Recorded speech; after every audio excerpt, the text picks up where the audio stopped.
बनी छपरा में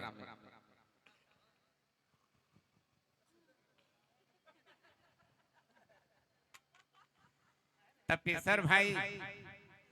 आतना नु बढ़िया बात कहत रही दादा आतना नु बढ़िया बात कहत रही कि सीता माता जगत के माता अब बाकी इनकर दादा जाने ले मुक्तक बोला तर कहत रही कि कौन तधान होई तरा ए चौहानी ना होई हमरा से मुक्तक बाजी ना तपेसर भाई रेडी कतनो फर्जी तरह रमदाना ना होई रेडी कतनो फर्जी तरह रमदाना ना होई आ तारा लेखा खेसारी कतनो टांग पसारी त चाना ना होई सही बा गौने हरी में हरानी पिटाले त कौना भाव ले भागले ए दादा भाव भाव त देखावत रही से बुझाता कि दिल में घाव हो जाई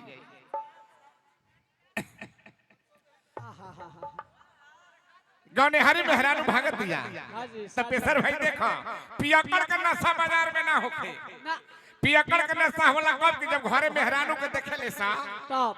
जनतनी बाजार में तपेसर भाई काहे ना होखे कि कोनो हमरो ले 20 पियल होई तवर सुनर नहीं छोड़ा दी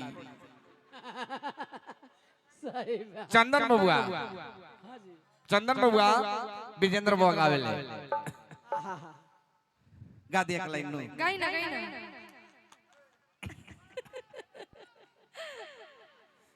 हाय हाय कहां जातनी ए दादा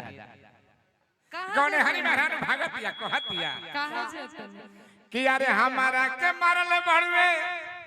अरे है मुली के मारवा हो जात बानी तपेसर भाई भाव हां भाव कैसे लगता कि अरे हमारा के मारल बड़वे हां जी YouTube पर चढ़ा दिया जा कि अरे है मुली के मारवा हो जात बानी नाती हम नई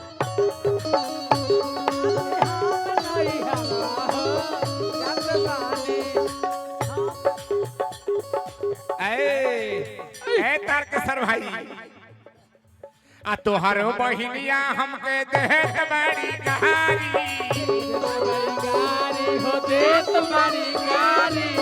बड़ाई गात कैली तोहर महतारी तोहर महतारी हो तोहर महतारी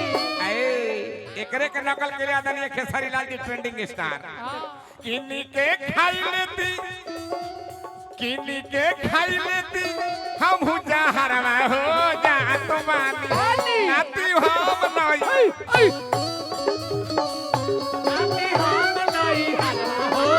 जात बानी नाती हम नई हरा हो चला चला चला सतर उधार हो चला नाती हम नई हरा हो जात बानी नाती हम नई हरा हो जात बानी सबके तरफ से पुरस्कार बा आई दीपिका जी अब रौरे इंतजार बा वाह वाह जोरदार ताली से स्वागत दीपिका जी बहुत बहुत धन्यवाद लव यू जय हो तनी ताली बाजी